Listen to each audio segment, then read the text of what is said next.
At last check, baby Alfie Evans is still clinging to life, which his doctors reportedly did not expect to happen. He's a 23-month-old toddler in Britain who's captivated the world.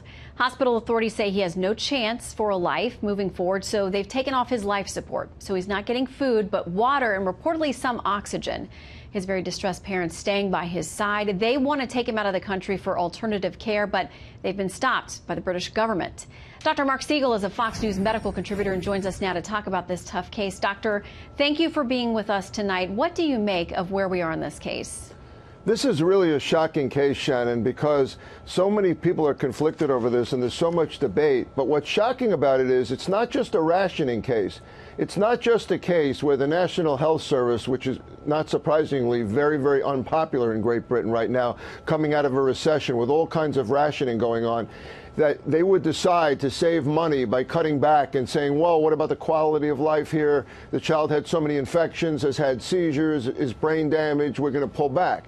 That's the rationing part. But the parents are saying, we want to take the child out of the hospital, keep him on life support, and take him to another country which is ready to accept him. So then it becomes a moral issue where literally the government is superimposing their judgment on the parents, on the child, and using a 1989 Child Abuse Act that was designed to prevent parents from abusing children, which is clearly not the case here. So I think the legal aspects of this are all fouled up, and clearly the medical aspects. Shannon, in my entire career, I've never had the government ordering me to stop taking care of a patient, not once. Well, yeah, and there's some interesting cases in the past. Aisha King was a little boy who years ago in the UK, the NHS was treating him for some type of brain cancer, and he wasn't getting the care that his parents thought he should get. They took him out of the country without permission. They were eventually arrested in Spain. They'd taken him to Prague for care.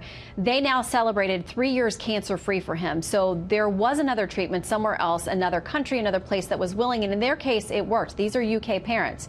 In Texas, though, what people don't know is that hospital administrators there also have the ability to go to court and to petition when it's time, they believe, to take off life support. A father years ago got in trouble because his son was there after suffering a stroke. The doctors wanted to take him off life support. This guy took a gun to the hospital and said he was going to buy whatever time he could with his son.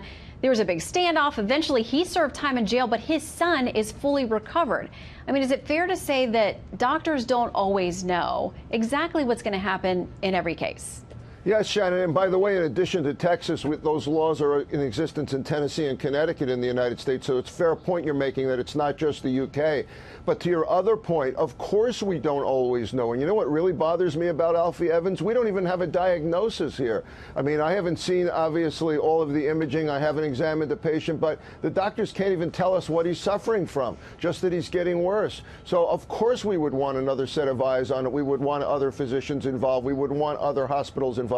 How can you turn down another hospital that's saying we want to try to take care of this child without even knowing what the child is suffering from? I mean, with Charlie Gard, at least there was a diagnosis, and an expert flew over from the United States and said, you know, I don't think I can help this child. In this case, we don't even have an answer. That's deeply disturbing to me. I don't withdraw care. My role as a physician is to prolong life and decrease suffering. And again, we don't have evidence that this baby is suffering. We have evidence, though, that the government is trying to shorten the child's life. And I think it's a spiritual lacking in this situation. Well, you've always given me good medical advice. For that, I am thankful, Dr. Siegel. Thank you for weighing in on Alfie's case as well. Great to see you, Shannon.